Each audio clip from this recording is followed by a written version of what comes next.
Up 192 units over the past 365 days, Ralph Michaels and Akeem Profit sit at number 1 and number 2 in NBA profit combined. Sitting in number 1 is Ralph Michaels at 107 units, and right behind him in number 2 is Akeem Profit picking up 86 units. For a limited time, you can get 7 days of NBA picks from both Ralph Michaels and Akeem Profit for only $69, coming out to less than $10 per day or less than $5 per day per handicapper. This special discounted price includes all NBA client releases over the next 7 days, including any rare 5% NBA best bets, generally priced at $35. You don't want to miss out on this 2-for-1 from our number 2 and 1.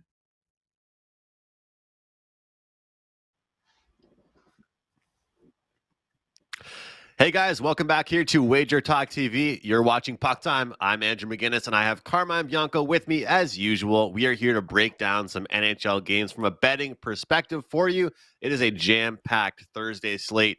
We have 4 games to break down for you.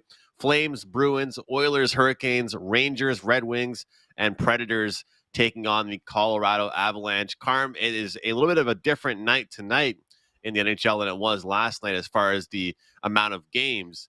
It does not take away from the excitement of some of those ones last night, but I thought we had a pretty fun show yesterday with Prez. Always argumentative a little bit, always some debates, and always some off-topic stuff that you never really know what's going to happen when you go on those shows. But what did you think of last night's NHL slate, man, and how'd you do? I did pretty well, 3-1 for clients. The only game I that didn't hit for clients was the over in the Carolina and Florida game, which I don't even know. Like it went under, of course, a 3-0 final. But the flow of the game, the final XG numbers, you just look at it and you're like, I was on the right side that didn't win. The final XG numbers were Carolina 4.36 to Panthers 3.79, which is an unbelievable number. And Carolina's XG number was so high, and they got shut out. It happens sometimes. Sometimes the goalies stand on their head. Sometimes the puck doesn't go into the net. But I was pretty happy with the night overall. And then, of course, as you know, in our chat group, I was chirping the Prez because I said the Montreal Canadiens were a live dog yesterday at plus 130, and your Habs played extremely well yesterday. So good job to them. I've got another live dog tonight that I'm going to talk about on the show when we get to these games, Andrew. But awesome. Pretty happy. Player props went good. Vetrano, which we gave out on the show, and then you gave out one of my actually client plays as well too with Gosling, and he got there as well too. So the player props are hitting. And I'm happy about that. As long as we can give the guys in our chat some winners, that's what matters the most, I think. Of course, the player props are definitely going well. You're on a heater here on the show and with your clients with the player props. And I'll tell you, Carm, just on a little side note here, nothing's worse than when you have a player shot prop and they do a stat correction. Because last night with Gustav Forsling, we actually were at 3 early in the game, and then he got taken away. So then we had to wait a little bit later into the game to get that magic number of 3. It's kind of funny. I can't remember the last time I got a correction in a good way. You know, it's always a correction, obviously in a bad way, where it just goes off somebody or you know, it went wide or hit the post or something like that. But the stat corrections are sometimes a sweat. And it happened actually yesterday. If anybody had Sidney Crosby over on shots on goal, he was at 3 halfway through the second period. And they took a shot away and didn't end up reaching that until late in the third. So it's all part of the shots on goal game, but those stat corrections can be kind of annoying. But I want to mention one thing that I left off the board yesterday was Minnesota. I mean, you know, they're a team that was coming in as decent favorites yesterday, but they were off a pretty bad performance, and they bounced back in a big way. They looked really good. They had a huge group effort. Kaprizov. Talk about shots on goal, Carm. This guy is a machine. I mean, I hate that I think like this sometimes, but sometimes I think to myself, well, this person can't go over every game. But I have to stop thinking like that because sometimes people, when they're on streaks, you might as well ride it. This guy had like 9 shots last night. Yeah, it was incredible. And, you know, there was the thought, because they showed the replay of the previous game and the stick to the player's neck, shoulder, or head that likely could lead to a suspension. But he was full of energy last night, and I'm watching that game and I'm like, is this goal ever going to come for the Minnesota Wild? Because I was on the Wild yesterday too, and I'm like, and they're just not scoring. I can't believe it. 2+ games they can't find the net, shut out in their previous two, and then the Ducks obviously take the lead in that one. But the minute the floodgates opened for Minnesota, you just saw a different team out there. It was unbelievable, and I get it. It is against.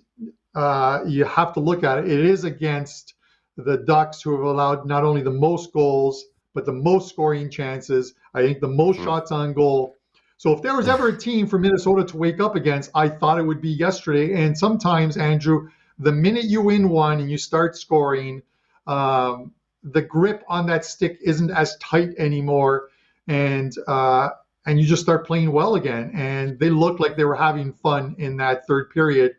And let's hope that carries over for the next few games. I'm going to look this. I haven't looked at their schedule, but maybe they become a play-on team at a decent price. But I'm glad that Minnesota finally got there. And then the one game I wanted to touch on, because the Prez and I went mano a mano on this one, is again the Washington. I'm not trying to disparage the Washington Capitals, but they have too many players out of the lineup right now, and unless they get a power play, which they're deadly on, this team isn't scoring. And I said, if Pittsburgh scores, I try to expect them to do.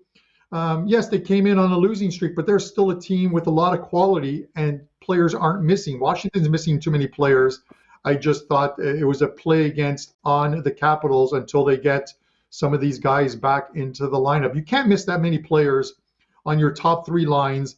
Make adjustments and expect the team to play the same way. It's just wait till the guys come back, and that's why injuries are very important to this game.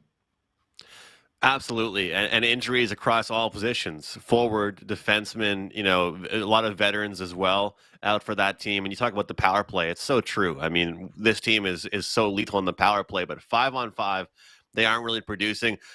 Carm, you mentioned about teams, gripping the stick a little bit looser and feeling a little bit better. Well, in my terms, I'm hoping to feel the exact same way, because I kind of sort of broke out of a slump yesterday.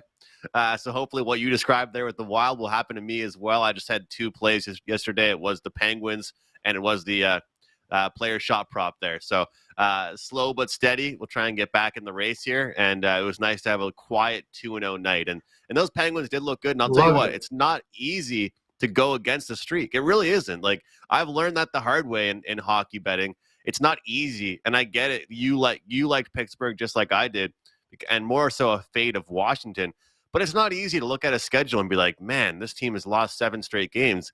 I'm going to go bet them. You know what I mean? It's not easy to do that, but it was a good spot for it. And that is a great lead-in for tonight's first game. Okay, go ahead. You can lead it in, Carm. No, go ahead. Take us there, right, Andrew. Let's start things off at TD Garden with the Boston Bruins playing host to the Calgary Flames. Calgary plus 165, Boston minus 195. Over under is 6 here, shaded towards the over. Of course, we all know how great this Boston Bruins team has been so far to start off the year. I mean, it's been shocking for me. I might as well rip up my under on season points ticket for this Bruins team, because they are off to an 11-2 start. Meanwhile, the Calgary Flames 5-5-2, and of course we have talking about injuries. Carm, we had to talk about Jonathan Huberdeau, who is listed with a question mark next to his name right now. Certainly makes a difference for this team. Although we did hear Daryl Sutter say that hey, he hasn't really been too impressed with Huberdeau so far with the Flames. Hasn't really seen as much as he'd like to see out of him. But on this show, we always talk about prices. What we think validates a certain price and what we think doesn't. But Boston, they might have earned this price of minus 195. They're playing real well, Carm. You take a look at their last couple of games. It hasn't just been a bit against soft competition. They've taken on some pretty good teams and gotten the job done. However, there have been some Detroits in there. There have been some Columbuses, a struggling Pittsburgh team, and a so-so New York team, a struggling St. Louis team. I'm not going to come on here and roast the Bruins. It's pretty hard for me to do that, but I'm waiting for a patch of games where they take on some tougher opponents. And the next one or two might be like that. And then next week they play the Blackhawks and the Flyers. I only know that because I'll be in town and I have to go see the Flyers play. But is this an opportunity where the Flames potentially could be a live dog here, Carmine? Is this one of the dogs you're looking at, or the favorite gets it done? Yeah, so, when I look at this game, Andrew, and for you guys in the chat watching live, and for those of you that are going to watch this video later, I had an espresso. I did not put any Bailey's Irish cream in there, and I know there's a big Irish community in Boston, but the Flames are absolutely a live dog here, Andrew. I get it. They've lost 6 games in a row, and you look at the teams that they've played against on this road trip. They blew that 2-goal lead against the Islanders. Islanders are playing extremely well right now. But Calgary was full marks, probably the better team that didn't get the win. They play against a New Jersey team who are playing lights out hockey right now. They lose that game 3-2. Again, it was only a 1-0 lead in that one, but it was 2-2 in the third before giving up one with about 7 or 8 minutes left. The other games that they played, again the Devils, Nashville, the Edmonton Oilers. The only game that you could probably say of those 6 games where they played a team who isn't likely going to be a playoff team is the Seattle Kraken. And Seattle is taking their skins of other teams as well, too. They're beating some teams. They're playing well again, too. I'm making excuses for them losing games, but in their last 2 games, they've really competed, and they haven't been able to get that puck luck or get over the hump. They need a little bit of that puck luck. You got Markstrom in goal. The guy's a good, very good goalie.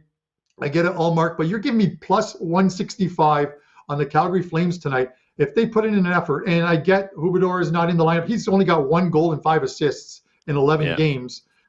He's just not doing it as of yet. But they are absolutely, at this price, they are a live dog. And I'm telling you that it's not up on my card as of yet at Wager Talk, but this is likely going to be a play that I add to my card tonight. At plus 165, there's too much value for me. We could be talking about 7 losses in a row for Calgary come the end of the night, but this is a live dog, and I'm taking them. Well, the price, as much as I said it could be justifiable for the Boston Bruins, it's just a really, really good one here for a talented Flames team that I'm pretty sure, both you and I were pretty high on going into the season. And, of course, current form is important to us, but, again, the way you broke that down, I got to ask you, Carm, what do you think about kind of what I said there about the Bruins? It's hard to really disparage any team that's rolling like they are. But so are you on the same page that they might have had a little softer of a schedule recently? I mean, they found a way to get it done. They're playing well. I don't want all the commenters to come after me for that. But is it fair to say that they've definitely had an easier path in the last 5 or 6 games? I think you said that Calgary's definitely had a tough go, but would you agree with me that Boston's been kind of, sliding by a little bit, and then the game against Toronto, they lose? Yeah, listen, as far as Boston goes, in looking at my past plays, I've only gone against Boston once, and that was on Saturday against the Leafs in the game that they lost 2-1. I've been on Boston in a majority of their or most of their games that this season when they're playing at home, because they're playing extremely well. They're playing well. It's a different style than the Cassidy style of last year, which was a lot of lower scoring Bruin games, and a majority of their scoring came from that so-called perfection line, as they called it. But listen, you can only beat who they put in front of you. But the St. Louis Blues, who seemingly haven't won a game all season, the way they're losing games, went into Boston and played the Bruins tough for the first 2 periods, and then the wheels fell off. But that's been the St. Louis Blues for the last 10 to 14 days. You know what I mean? So they're playing well. I get it. You can only beat who they put in front of you. But I think they're going to get a hungry team tonight in Calgary. And just the price is just too high on them, and I've got to take the Flames. So maybe the book is dangling the plus 165 because they want people to bet Calgary. You know what I mean? Or maybe they want to bet they want us to bet the Bruins at that price, thinking, you know, the Bruins 185. That seems like a deal against the team that's 0-6 their last 6 games. So listen, if Calgary came in here and their record over the last 6 games was 3-3, hypothetically 3-3 last 6 games, would they be plus 165? No. If they won one of these 2 games against the Islanders or New Jersey, would they be plus 165? I don't believe so. I think looking at, you know, it's almost like a recency bias. You look at their 6 games and they aren't winning. The Bruins are extremely well at home. Don't lose a lot of games at home. They're a very tough team in the Garden, but 165 is too much. So maybe that carrot that they're dangling in front of me gets me, Andrew, or it's the banana in the tailpipe, but I'm taking the 165 here. Something tells me we might see a low-scoring game. I could see like a 3-2 Calgary here in this one. I don't see it being an end-to-end, you know, both teams lighting it up type of game here. I see a very focused Calgary Flames team. I know it's early in the season, so using these must-win terms is always kind of foolish, but I do think this is a big game for the Calgary Flames. It will mean a lot to them, and they have had a day off to get ready. So I'm not going to use the must-win. But it is a big game. How about that? I'll use big game instead of must win. Yeah, I don't like those must wins and thing. But you know, the funny thing is I talked about, like, as they continue to lose games, the Sutter sound bites are really good. They asked him why one of the players had to leave the bench and go to the dressing room, and he goes, "I think he had to take a shit." Yeah. Like, these are the sound bites coming from Sutter. So yeah. I get it. He wants his team to play better and he wants to get wins, but he knows his team is much better than how they're performing right now, and they're still performing well. So we'll see what happens as we go on to game 2 on tonight's schedule. Yeah, real quick, you mentioned on last show about Jake DeBrusk. His shots on goal probably has been a pretty good look this year. One guy I've had my eye on for Calgary is Tyler Toffoli. Guys, he's gone over his 2.5 shots on goal in 8 of his last 10 games, 10 of his last 12. His number is at 2.5, and what I'm seeing is around minus 130, 135. I just want to say real quick, I get people saying to me on social media, and I know there's trolls everywhere, Carm, and I don't want to address trolls all the time, but they're saying, well, you're laying a price with a prop. You're laying this price. You're doing 140, 130 with a prop. To me, any number I'm betting is because I think it's lower than what it should be, or I think it's exactly what it should be. People have the wrong perception of what the word value means. You know, I would bet a UFC play minus 300 if I think the guy should be minus 400. So I want people to understand that these shots on goal props, if we have the data, if we have the information, if we have what this guy has been doing and all the stats, I have no problem laying 135, 140 sometimes on a player's shots on goal prop. So obviously we all have our juice tolerance, and Carm mentions that quite a bit, how high he would go, and so do I. But I'm not gonna go away from a streak. If some guy's gone over his shots on goal prop 20 straight times, but they're gonna give me 2.5 at minus 180, I'm gonna bet it, because I'm not gonna just say, well, it's minus 180 now, but he's gone over 20 straight times. I'm going to go with the information. So if you have anything to add to that, Carm, you can go jump in there. I know that juice tolerance is important to you. Yeah, juice tolerance. I don't take stock in what, John 6789325 on Twitter with one follower that created his account yesterday has to say to me, because it's just some guy who doesn't have the nuts to post under his real account. But with that said, Andrew, listen, these are the same guys. And I fall into this category as well, too. When talking about prop bets, that when the Super Bowl comes, you have 3 sheets of 82 bets on the Super Bowl, and a lot of them have juice on them. You can't complain about it if you do it yourself. Dude, I bet on who the next pope would be and what color hat the queen would be wearing at a funeral, because Bet365 had those prop bets up that you could bet on this stuff. So we bet on things. It is part of who we are, the fabric of our being sometimes. Yeah. And sometimes we lay the juice. The funny thing is sometimes people say you don't pay juice on winning bets. So that's one way of looking at it. But we still have games to talk about. We'll move on. Let's talk about the Oilers and the Hurricanes here. It should be a good one. Obviously, another game between two a Western Conference foe and an Eastern Conference foe here. We have the Oilers listed as plus 125, Hurricanes minus 145.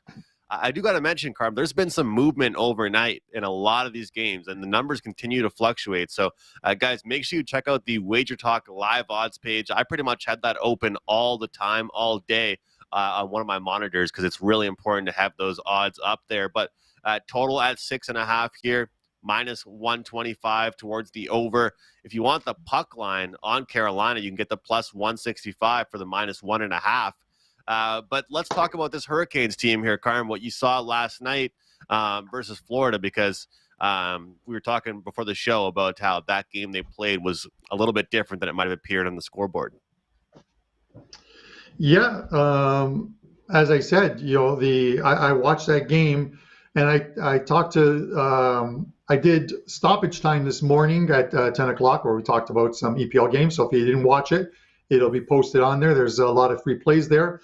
But I talked to the producer. I was watching this the Carolina game yesterday against Florida. And Andrew, I was live betting this game and the total over because of the pace of the game in the first period. I just thought the goals are eventually going to come, and the goals didn't come. It was one of those times where I live bet a game where I was certain I was getting I was getting the right play, and it just none of those live wagers came in because that game finished 3-0. And then you look at the analytical numbers, and the Canes, imagine scoring no goals where your XG number is 4.36.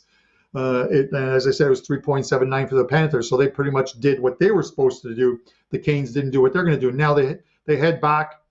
They're on the second of a back-to-back. It's Kochikov, if I pronounce that right, likely starting for the Canes tonight, and it should be Campbell for the Oilers. And the Oilers have had a good start to this road trip, albeit they did lose to Washington. But again, 5-on-5, they were the better team. If they can stay out of the box, they're going to play well. I'm looking at the total here. I want to go right back to the over here in 6.5 in this game because the Canes are still a very good team at home. But second of a back-to-back with their backup goalie in net, and maybe they get a bit of that puck luck. If they put pucks on the net, and I expected both teams to put pucks on the net. You can look at the goaltending shot props in this one or save props in this one, but I think this is one of those ones where if you're looking at player prop plays tonight, this is probably a good one to look at because I think this is another one of those up and down games, and hopefully the final score matches what the XG numbers will likely be in this one. So I'm going to take the over in this one, Andrew. All right, Carm, looking towards the over 6.5, and I recommend people, if you want to bet that over, bet it now. Get the best number you can on that as far as the 6.5 and the minus 125 is concerned. One thing that you said a couple days ago that really stuck out to me was really just kind of when you mentioned that Jack Campbell in the media, when he pretty much came out and said, hey, I played pathetic. I played horrible. You feel bad for the guy. He seems like such a nice guy, and he just always rips himself in the media. It's almost like he beats you to the catch. He won't let the media roast him because he's going to get himself. He'll say it before you get a chance to say it. That's kind of what Jack Campbell does. And what you mentioned, Carm, is that you want him to get out there as fast as he can so he can make it up for his team. So we can get out there and have a good performance.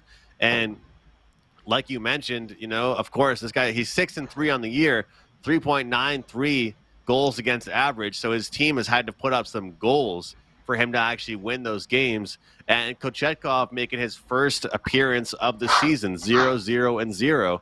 So I hate to do this because I don't like to disagree that often. And I understand the XG numbers, maybe could carry over really from yesterday because I did have a lot of chances, but I'm actually going to go to the under here in this game. I think that Jack Campbell goes to the media, talks about how pathetic he's been, and the coach and all the players kind of have his back, and they say, you know what, we haven't been that great defensively.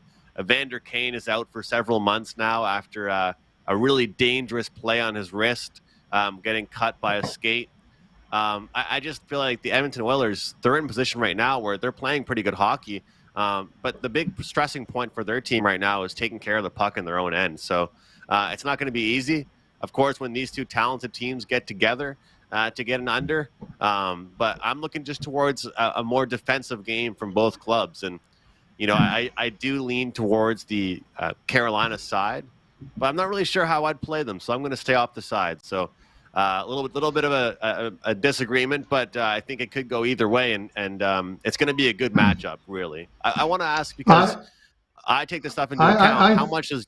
Go ahead. Let's hear it. No, I'm fine going mano a mano with you on this game, Andrew. Like, if you look at and even if you look at the opening numbers as far as the game goes, Carolina off that loss yesterday, when the opener came out for this, they took a little bit of action. I think they went from like 150-ish to 160 or 165, and then you see not an immediate drop off, but a drop off, and I think that's because when you started looking at it's likely as far as goalies go that it's not going to be Freddie Anderson in goal, and then all of a sudden you see the line go down to like 150, 145, and then 140, and I think it's at about 140 or 145 now. So the Oilers did take some money, and I think that sometimes the knee-jerk reaction to the goaltending in this one, and then while that number is sinking, the total goes up about 5 or 10 cents as well too. Again, thinking that the Canes have their backup goalie net. The backup goalie doesn't always equate to us seeing goals, but I think if the Canes play as they did yesterday, minus not putting any pucks into the net, that we see some goals. So I'm fine with us going mano a mano on this one, but you got a question for me, so fire away. Well, it's just like a general statement. I think that it really is a good thing for what you were talking about with how well they played yesterday and what you noticed. And as far as, it's hockey, right? I mean, it's the same thing in basketball. You could get a bunch of open looks and the ball just doesn't go in the hoop. Same thing with hockey. They're getting all these chances. Do you think it's a better thing? Are you almost more prompt to take this over because they're playing the next night? Because for me, I'd be more interested in even betting Carolina because they're playing the next night. I like when teams get a chance to right their wrongs immediately and not have to wait a couple days. Because like you mentioned, the scoreboard that game showed last night was not indicative to how they played. Are you more of a fan of the fact that they're playing right away to get back on track? Yeah, I thought they played well in defeat, but unfortunately, much like we talked about the Calgary game, you can play well and still lose. And they don't give out ribbons for, hey, you played well, here you go, right? So at the end of the day, it's 2 points. You want the 2 points, and get right back on that horse. And you look at it, their last game at home was a subpar game, in which they were playing the Leafs, who were coming off a back-to-back, and the Leafs beat them 3-1. So I think you want to get into a position where you need to get a W in the column, and maybe that is by scoring some goals, because it's when you're playing the Edmonton Oilers, it's less likely that the games are going to be low-scoring games played. And we saw Florida. Florida dictated the pace in that one, and it was a quick one. And again, I'm shocked that game only had 3 goals in it. So we'll see what happens tonight. But I'm not really worried about the fact that the Canes are playing a back-to-back, and mainly it's because they had 2 or 3 days off between their game against Toronto and leading up to this one. So it's not like they were in one of those 3 and 4 night type positions, right, and stuff. So you look over the last 10 days or so, or 8 days, and I think they've only played 4 games. So the last 7 or 8 days. So I'm not really worried about that as far as the back-to-back goes for this one.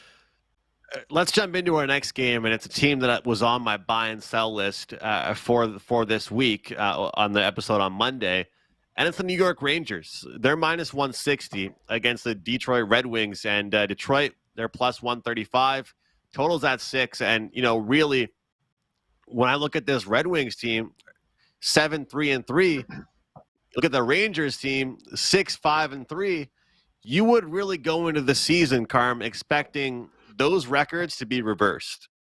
you would really expect Detroit to be the team, maybe if that 6-5-3. Right now, the New York Rangers can't be trusted to hold a lead.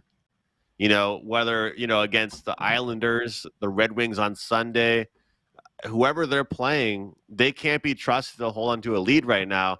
But I'll tell you what, a lot of Detroit games these days are action-packed, and we're seeing lots of shots on goal, lots of scoring chances. I know it's Shesterkin. I know how good he is, but I don't know if I can really expect a low-scoring game here. I might have a slight lean towards the over. I'm not sure if I'll get there, but I know it was my buy team, and I know that at some point the Rangers are going to snap out of things, but I don't want to do it at minus 160 here, Carm, to my bankroll and my client's bankroll. What do you think here in this game? Yeah, no, listen, I get it, Andrew.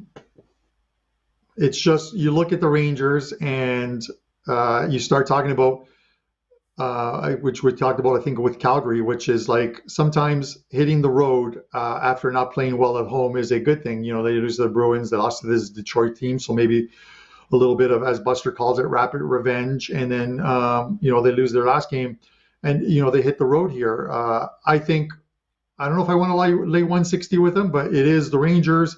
And that, that playoff hangover has to disappear at some time for this team, and they have to start playing well.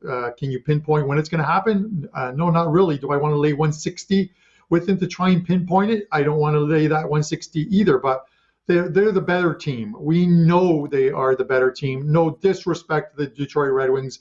The Rangers are a better team.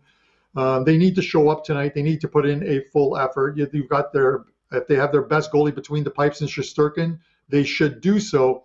I don't want to lay the 160. I would venture if you're going to take, or I would say if you're going to take the New York Rangers tonight, the best way to take them to minimize that juice tolerance, as we talked about earlier, is to take them in regulation time. You're laying minus 105.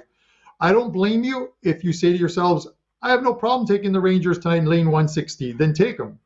I just can't do it, but I will take them in regulation time, and minus 105 is the way to go. I don't know about the total, in all honesty, because I don't know how this game is going to play out, but I do like the Rangers to win tonight. And that regulation price definitely brings it down a little bit. It's just frustrating, especially after a little slump that I went through. Betting some favorites, Carm, especially when you take these minus 130, 40s, they all add up. And instead of losing one unit, you're losing 1.4, 1.5. And it's rough, when you got teams like the Rangers that really are underperforming. What I want to do is wait until I see them win. Wait until I see a good performance out of them, and then I'll jump back on them. But as for right now, I'm not sure how I've decided to play this game. But I might have some props here. Jacob Trouba, defenseman for the Rangers, is somebody I've had circled. I know a lot of you guys in the comments are liking when Carmine and I mentioned these shot props from certain games. Trouba is a defenseman. As I've mentioned on this show and on Prop It Up, looking at defenseman props are always a good idea because you get better odds on them. Those guys are out there on the power play as well. And they're shooting from the point. They're shooting, for deflections and stuff like that. But you always get good prices with them. So Detroit certainly overachieving. New York underachieving. Interesting to see what happens in that game tonight. Both of us lean towards New York, but definitely go the regulation route if you're going there. And small lean to the over for me. Carm, I'll go to you for the Nashville and Colorado contest here. Our last game of the night we'll discuss before we get to best bets. Colorado minus 185, Nashville plus 155, total 6.5. And Colorado's first game, and I think like 5 or 6 days after getting back from Europe, where they won 2 straight games. What are your thoughts here in this game, and how do you feel about the fact that Colorado hasn't played in a couple days? So first, Andrew, before I get into this one, I want to mention sort of quickly, because as we're doing the shows and we're seeing, and I'm checking always updates on projected goalies for them, I'm now seeing that it's changed from expected Markstrom being expected tonight to Dan Vidar in goal, which scares me a little bit. I want Markstrom in there. So I will, because I did tell you guys, I think Calgary is a live dog, and I believe they are a live dog. I still want Markstrom in goal for them tonight against Boston. Ullmark is confirmed for Boston. So I'll keep an eye on that throughout the day and see once we finally see who is confirmed in that Calgary game. But I just want to make note, because that is a big part of liking the Calgary Flames tonight, is the fact that I want Markstrom in goal. So I'm putting that out there for you guys. Now, as far as this game goes, Andrew, the interesting thing here is that this is probably the biggest market mover from the opening number that we saw on the Colorado Avalanche to a lot of New Jersey money has come in. This line opened up at 220, and it has been Nashville money coming in, and I'm not really sure why. I'm seeing now it is down to, our consensus down to 185 on the Wager Talk live lines. I'm seeing at 178. I'm seeing 174 in some spots, 179. So there is money coming in on this Nashville team. Why? I have no idea. I really have no idea why that money's coming in. I'm looking for like any injury reports. I get that Landeskog is out. Nikushin is out, but I don't know of any other players that are out in this game. And this is a team, as you mentioned, that has not played. They've had 4 days of rest going into this one, and Nashville's coming off a game in which they allowed 4 goals in the first period against the Seattle Kraken, and then lose that game 5-1. So I'm not really sure why the number is where it is. I still think that Colorado's the play, and while I wouldn't lay that number, I would probably take them. Again, like how I love to take these regulation time bets sometimes, Andrew, and the regulation is minus 115 on the Avalanche here. I'm going to keep an eye on this game and find out why this number is dropping, and if it continues to drop, if there's somebody who wasn't on the ice for the morning skate or what have you. But if there aren't any major injuries or something that I'm completely missing, or there's a player missing due to illness, I'll likely be on the Colorado Avalanche on the three-way line, which is the in regulation line of minus 115. You have to wonder if people maybe are just reacting to the fact that they haven't played in a couple of days. I don't know really what it could be, because those guys that are out for them, like you mentioned, Landeskog, he's been out, all year pretty much, and Nichushkin for sure. But this Colorado team has scored 15 goals in their last 3 games. I mean, I don't think scoring is the problem for them. Yeah. That's for sure. There's no lack of offense with this team. And the thing I want to mention is, I try and mention on the shows the market mover, because if you look at the last 3, I think it's the last 3 market movers that I've talked about, and where there's a big dip in the line of 30 cents or more, the team taking the money has gone on to win that game. So I'm not saying that that's what's going to happen tonight, but I have to say this is a lot easier, or it's a lot harder to want to take a dog. It's easy to look at it and go, the Avalanche. It's the Avalanche. It's the Preds. They just lost to Seattle. Just smash the Avalanche. You do that, and then you wonder later, why didn't I, why did the line move against me? If you're going to pay attention to lines moving in the NFL or in NBA or any other sport, you have to take a look at why the number moves against you in the NHL as well too. It's moving for a reason. So what the reason is, I do not know. That's the only problem here, Andrew. Look, Nashville might have a good goaltender with UC Saros, but they don't put him in a good position to succeed. Their defensemen are giving up chances. Their forwards don't back check very often. And I will be fully transparent. I thought that, I liked Nashville in that game against Seattle. I thought they would, show Seattle that they're not as good as they are playing right now. But it looked to me like they actually couldn't hang defensively with the Seattle Kraken. I'll repeat myself again. They couldn't hang with the Seattle Kraken. And now they have to play a Colorado Avalanche team that, like I said, scored 15 goals in 3 games. I know 2 of those games were against Columbus, but this is a still talented and stacked roster that Colorado still has. And, I like looking at overs as well after a team is coming off a performance like Nashville really is. They got dominated, albeit they did put out some shots and they did have some good chances. They were stoned. I mean, they just could not get it done. They ran into a hot goaltender, but Nashville will be firing everything on net. They will be getting a Colorado team that hasn't played a real game in several days now. I think this is a hungry, look at a team in Nashville looking to bounce back versus a Colorado team that should be feeling very good about themselves. They're scoring plenty per game, and their game against Columbus would have gone over if they got any support from Columbus. This is an over team still in Colorado, and Nashville, maybe not as a large-scale over team, but today they most certainly are an over team. I think that we will see goals between both teams. And talk about shots on goal props. Philip Forsberg, I'm going to you. Philip Forsberg, over 3.5 shots on goal, Carm. I'm locking him in for this game. So that's it for the 4 games we're breaking down. There are a lot of favorites tonight. So figure out how you want to play those favorites.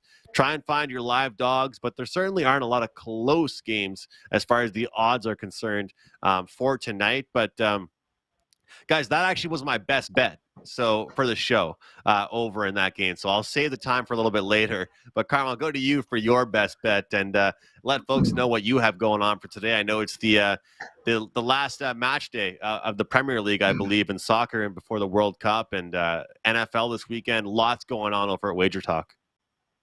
Yeah, so this weekend will be the last domestic league weekend before the World Cup starts in 10 days' time. If you haven't watched it, I have a World Cup preview up on Wager Talk TV, myself and Kelly Stewart. If you're going to watch it just for Kelly Stewart. But if you want my picks, they are on there as well. As far as today, 3 plays up in afternoon soccer. First one going at 12:30.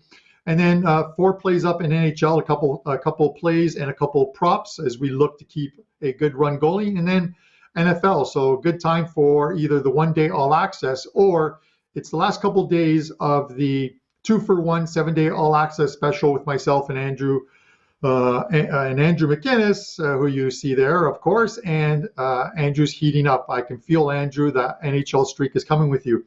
Now, as far as my show best bet, we are going to try to go 4-0 this week with our shot goal prop, and I'm going to take Connor McDavid tonight. Yes, I get it. He gets a ton of shots on goal, but why not take advantage of it? The 3.5 over shots total is at -140. He's 11-3 to this number this year and 4-1 on the road. They're going to want to get a lot of shots on the backup goalie tonight in Carolina. So 3.5, and of course with Evander Kane obviously being out, maybe we get a couple extra shifts from McDavid on the ice. Not that you need to get him out more often, but over 3.5 -140. That is your show best bet. I love it. Going for 4 straight shots on goal prop winners. And again, a reminder, guys, if you want more of those plays from Carm, subscribe to our special for 7 straight days. You get a 2-for-1 special, both Carm and myself. Not just hockey, guys. It's all sports. Everything we release over at wagertalk.com, either of our pages. You can see our links listed below our names here. And once again, my best bet is the over Nashville, Colorado, over 6.5. I do have a 5% CFL playoff game up this weekend. I'm on a 7-3, 5% CFL run. Canadian football, I get it, guys. NFL's going on, college football. If you like money, you like the CFL, check it out, wagertalk.com. Recap here, Carmine with over 3.5 shots on goal. Nashville, Colorado, over 6.5 goals here at -120. Thanks a lot for watching, guys, and we'll see you tomorrow. Up 192 units over the past 365 days, Ralph Michaels and Akeem Profit to that number 1 and number 2 in NBA profit combined. Sitting in number 1 is Ralph Michaels at 107 units, and right behind him in number 2 is Akeem Profit picking up 86 units. For a limited time, you can get 7 days of NBA picks from both Ralph Michaels and Akeem Profit for only $69, coming out to less than $10 per day or less than $5 per day per handicapper. This special discounted price includes all NBA client releases over the next 7 days, including any rare 5% NBA best bets, generally priced at $35. You don't want to miss out on this 2-for-1 from our number 2 and 1.